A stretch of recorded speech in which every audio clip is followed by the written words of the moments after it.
Welcome again to It Doesn't Take a Genius, conversation with introspective perspectives and pithy points of view. Here are your hosts, my friends, Max and Marty. I think that's Mark and Mike. Yeah, whatever. Ramsey! Marshall, here we are at the end of our journey through the logical fallacies. What a ride it's been. Oh, yes, the common fallacies. And last time I talked about, as we were going through them, I was thinking of individuals. I was thinking of people like, oh, I know somebody who uses that one all the time. Yep. And sometimes they'll use the same fallacy no matter what's going on. Like it's universally applied. Right. And then as we went through the last group, I was thinking of meetings I was in. Yeah. So like, I remember clear as day, I was in a meeting with so-and-so, or I was in a meeting with this department, and this is what they use to try to derail the conversation or take us off topic or to get everybody riled up so that we wouldn't have to address the key point.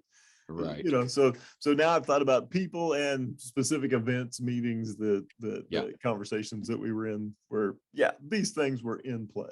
Well, and again, we are doing this as a follow-up to our series on crucial conversations, which was, really our most popular episodes that we've ever done. And the idea here is that, remember, sometimes it's the story you tell yourself that needs to be addressed. You've got this high stakes emotional conversation. Sometimes you're telling a common fallacy to you internally that has given you the wrong impression of what's really going on. So all of this is to help you name it and address it so that you can move back to the heart of the matter and address the real issue at hand and not just be off in the weeds on something that's just not true. Oh, yeah. Well, if those of you who, watched and rewatched the Crucial Conversations episode 1, 2, 3, and 4, you'll remember that the biggest part of the Crucial Conversation was analyzing yourself. Analyzing your actions, analyzing your beliefs, how you came to these conclusions, what's really going on here. And so, you may find in that analysis of what did I do to contribute to the issue that needs to be addressed, I may find that, some of these fallacies were in play and that I was leaning on them like a crutch. Yeah, 100%. So we've got our last list today. These are all assumptions. These are making assumptions is today's category. And boy, you are just going to think of a lot of examples of where you have seen this in the real world. Oh, yeah. These are good ones. So I heard this first one the other day from a loved one who will remain nameless. It's circular reasoning. The idea is that I'm not going to do anything other than make the argument and then restate the argument as proof. Okay. So here's the example that was given to me. I don't need to take a COVID test. I don't have COVID. How do you know you don't have COVID if you haven't taken a COVID test? I don't have COVID, so I don't need to take the test. But if you don't take a COVID test, how would you know? Well, but I don't need to take a COVID test because I don't have it. It kept going on and on and on. It was circular, right? Oh yeah, so. When I was looking at this, the first thing I thought of is I'm going into the Mexican restaurant and it says authentic Mexican food. Well, how do you know it's authentic? There's a sign. The sign says it's a Mexican restaurant, isn't it? Yeah, it's a Mexican restaurant and it says authentic Mexican food, so it has to be authentic Mexican food. Duh.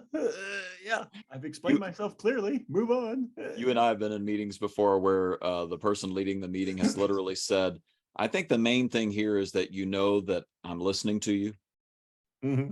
And, if you tell me that you're listening to me is not proof that you're listening to me. Right. So anyway, we could talk about this one. I love circular reasoning. It's just the best. So there's that one. The next one is equivocation, equaling two things, equaling two definitions of the same word. So in other words, you're going to make an argument by changing the definition of a word, claiming that those two definitions equate. That's the equivocation. Okay. All right. So hit me with one of these. I see this a lot. I was working really hard on the computer. And what they mean by working really hard on the computer is playing solitaire and Minesweeper on the computer. That's playing on the computer, not working on the computer. But they were on the computer, just working really hard. In a way, they have been working. They've been working at a game, right? So no, that makes perfect sense. So now I'm thinking of, I'm talking to the sales guy, and he says, you were gone most, the middle part of the day. Where were you? Well, I was networking off site. Yeah, right. Okay. So could you take a breathalyzer real fast? Yeah. For me? Since when is day drinking networking? Right. Yeah. No. That's, we would call that something else. Yeah. So, but I define it one way. You define it another way. Well, and you bring up something that could go along with any of these episodes on the fallacies, but define your terms, right? Let's define your terms. What do you mean by networking, right? In that case, what do you mean by computer? What do you mean by working at the computer? When we start to get specific, and it doesn't have to be ugly, right? We're just asking some questions, being genuinely curious, trying to dive a little deeper so that we make sure we're not making a fallacy. And that's when we uncover, like, man, when you have to define that word, things become real pretty fast. So I remember a conversation. Sales manager said, where were you? And he says, I was out prospecting. And the guy says, well, I saw your car at the strip joint. And the guy didn't miss a beat. He looked at me and he said, everyone working there had jobs. So I knew they had jobs. They could buy what it is that we're, got it. Like, genius. What a forward thinker. Yeah. Marketing genius. All right. The next one is the loaded question. So this is one that, comes up in court cases and reporters' questions, sort of gotcha questions. You're asking a question that already assumes an argument based inside of it. So, example, when did you stop drinking on the job? So I'm asking you about when did you stop drinking on the job? I'm already assuming that it's just true that you've been drinking on the job. That's the fallacy, right? Oh, yeah. Yeah. So, Mark, do you still beat your wife? Right. That's the other classic example. Right. Wait a minute. and in public relations, which was my field of choice coming out of college, and our agency, when we do media training, you were trained to not answer those questions, right? You don't deny it, because then the headline the next day is, CEO denies beating his wife, right? Yeah. That doesn't play well, right? Right. Yeah. You're done. Yeah. So the loaded question, all of a sudden, well, and this goes kind of back to the propaganda, right? This creates huge emotion. Oh, yeah. So I'm just trying to get you emotional, get you defensive, get you in fight, flight, or freeze mode. Yep. And now we plant a seed for everybody else listening that, this is true. Yeah. And now we don't have to talk about the main thing, because we need to talk about the wife beating. Right. Yeah, that's obviously going on daily, according to the question. All right. The next one is the slippery slope.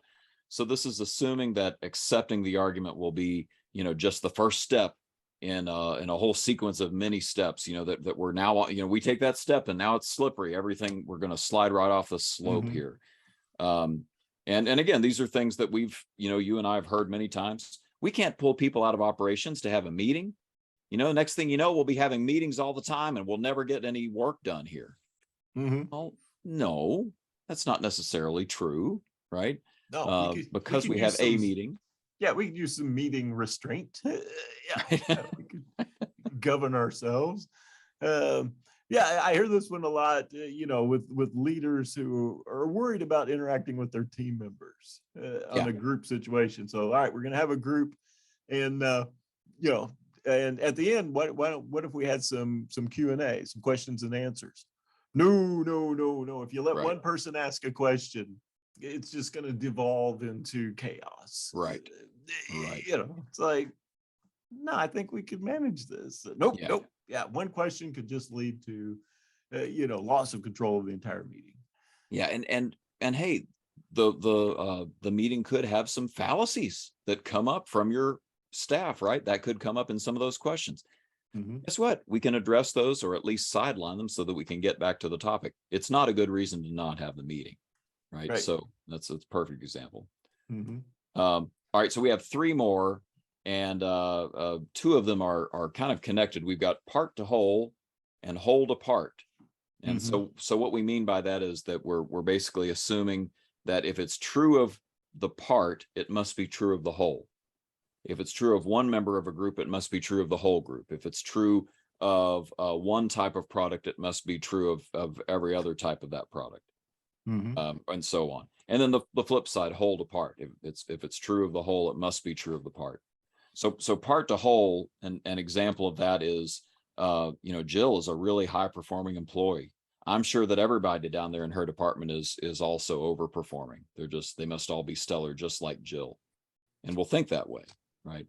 Another one that we hear a lot in the car business, and I'm sorry, those of you not in the car business who are about to give you one of the dirty little secrets in the business, is that there's a saying in the industry: buyers are liars. What we mean by that is that they might just have had somebody come in, a few people come in and, gloss over some details about their trade-in, for instance, or about what they're really trying to accomplish with the sale that they want to make, or fill in the blank. They're just not telling the salesman everything. And so we've had people do that. So that means unequivocally, buyers are liars. They're just all liars, every one of them.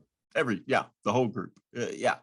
Well, and I ran into this, my wife and I adopted a little girl from China. Yeah. And we would meet people on the street and they would say, where's she from? And we'd go, China. And they would go, oh, they're so smart. Like, we haven't seen any Einstein behavior up to this point, right? We're not disagreeing with you, but when you looked at it, right, where did that come from? And it came from when I was in school and we had an exchange program with China, and they would send people over. So I'd say, where'd you come up with that fallacy? And they'd say, well, there was two of them that were exchange students in my school and they were just brilliant. Yeah. So, well, do you think maybe China didn't send the ones who the dumb ones didn't make it over? Yeah, there's some that probably didn't pass the test to become exchange students. So you only got to meet the geniuses. And you'd see them go like, oh yeah, I guess just because I knew this one doesn't make them all right. There's not a billion geniuses. Right. I love that. But yeah, people had that was their instant thought was, oh, they're so smart. So, and I will say for the record, ours is a genius. So we got. Well, she's a lovely young lady at the very least. Very least. So the flip side is hold apart. If it's true of all, it must be true of the part. The Chinese example might even apply here too, but the one that I've seen is that family's full of people that are engineers or went to Ivy League schools, or fill in the blank, something that a lot of the people in that family, a lot of the people in that group were something prestigious. So this one employee that we're about to hire must be gold, just absolutely stunningly good at whatever it is we're hiring them to do. It's not true necessarily. Yeah. Well, and it may not even be true that they're going to do whatever it is that the group is doing. So there's, the parents are doctors. Two of the siblings are doctors. I'm sure the third sibling will be a chef. No, they're going to be a doctor, right? It's the whole to part. It's got to go that way. Well said. So these come up in meetings a lot. And final one, the either or, right? This is never used as a sales tactic. Obviously, we would never, say that happens. But the idea of arguing that there are only two alternatives. It's either this or it's that.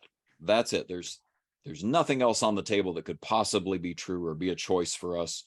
It's only these two things, when of course there are any number of possible solutions or possible things that could be true.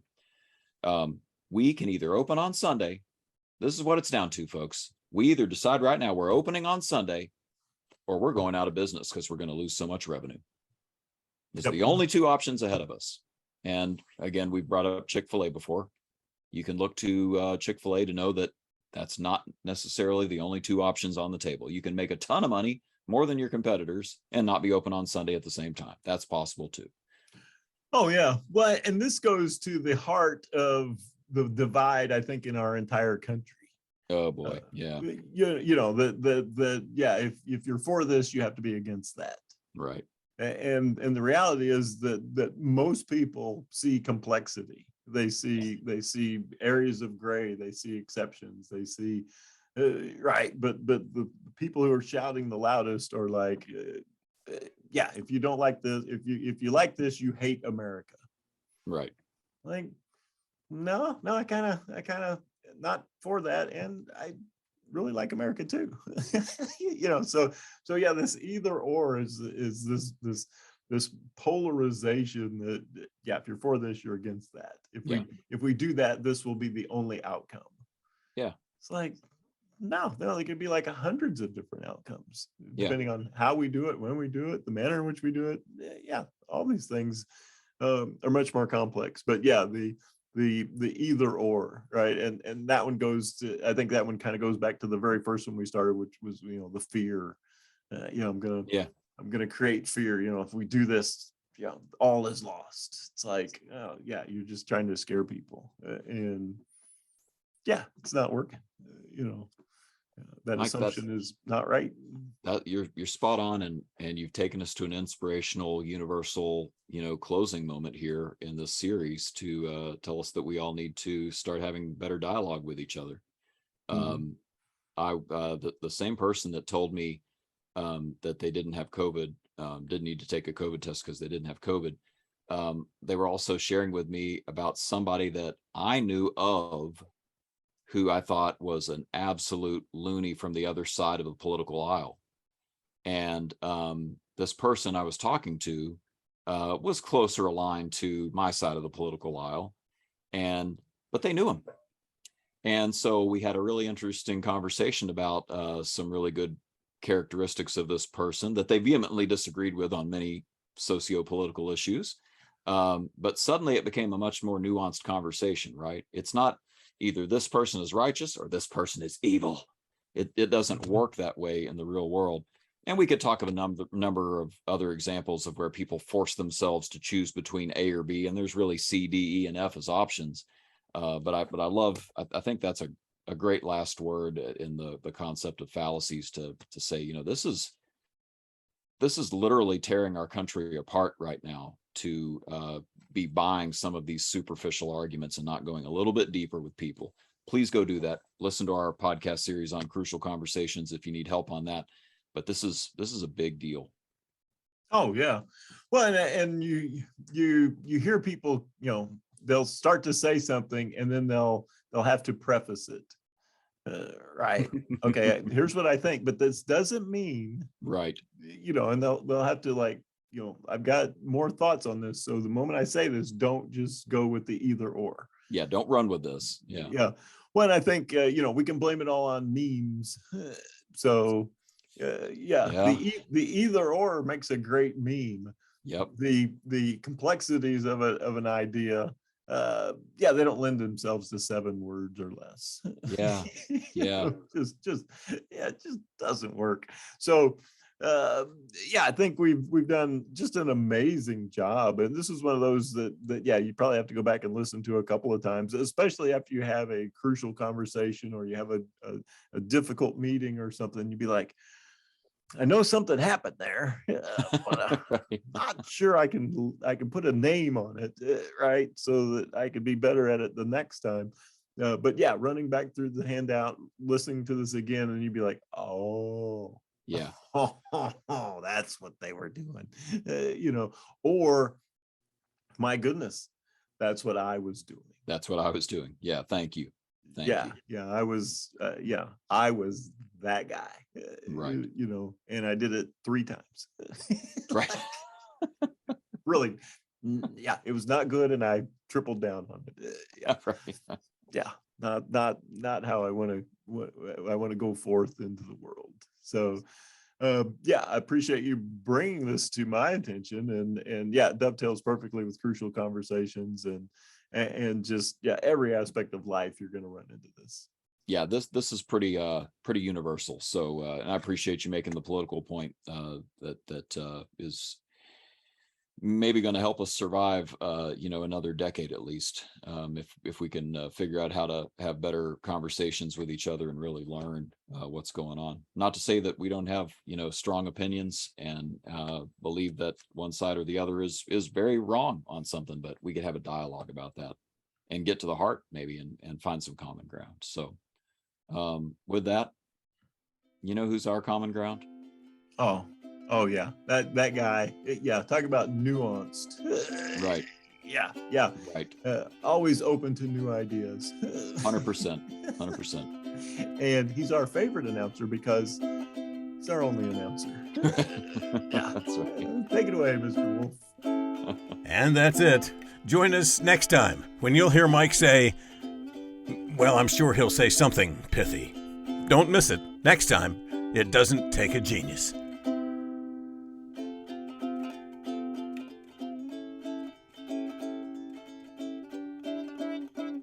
That's good enough.